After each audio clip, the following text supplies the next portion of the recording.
విశాఖలో వివాహేతర సంబంధం మరో గృహిణి ప్రాణాల మీదకు తెచ్చింది.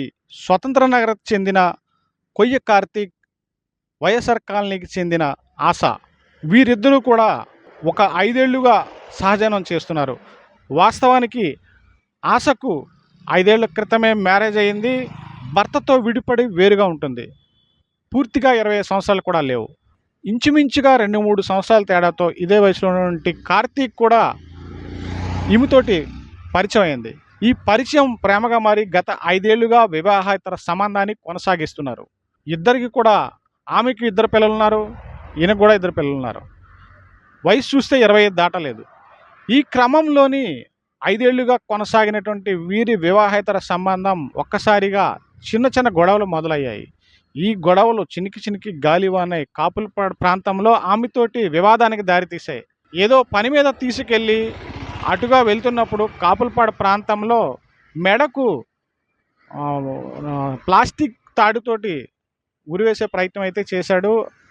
ఆమె చనిపోయింది, మృతి చెందిందని నిర్ధారించుకున్న తర్వాత ఆ ప్రాంతంలో ఆమెను విడిచిపెట్టి తన బావ అయినటువంటి వ్యక్తికి ఫోన్లో మెసేజ్ పంపించాడు.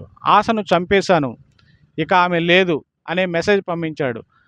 అతను వెంటనే భీమిలి పరిధి అయినటువంటి ఈ ప్రాంతానికి సంబంధించి భీమిలి సిఐ తిరుమలరావుకు వెంటనే సమాచారం అందించారు. వెంటనే పోలీసులు ఆ ప్రాంతానంతా గాలించిన తరువాత ఉదయానికి కనుక్కోవడం జరిగింది. ఒక నిర్జన ప్రాంతంలోని కాపులపాడ ఇంచుమించుగా ఆ ఉడా లేఅవుట్ ఆయా ప్రాంతాల్లోని వెతకగా ఒక నిర్జన ప్రాంతంలో ఆమె ఒక నిస్పృహలో అంటే ఎటువంటి చలనం లేకుండా పడి ఉండడాన్ని చూసి మృతి చెందిందనుకొని ఆమె దగ్గరికి వెళ్ళి చూడగా కొన ఊపిరితో ఉన్నటువంటి ఆమెను ఇమ్మీడియట్గా గీతం కాలేజీలో ఉన్న హాస్పిటల్కి తరలించి ఆమెకి చికిత్స అందించిన తర్వాత ఆమె కాస్త కుదుట పడింది. అయినప్పుడు కూడా ప్రస్తుతం ప్రాణాపాయ స్థితిలో ఉంది. ఏదైతే అక్రమ సంబంధం, వివాహేతర సంబంధాలు ఖచ్చితంగా చావుకు దారితీస్తాయి.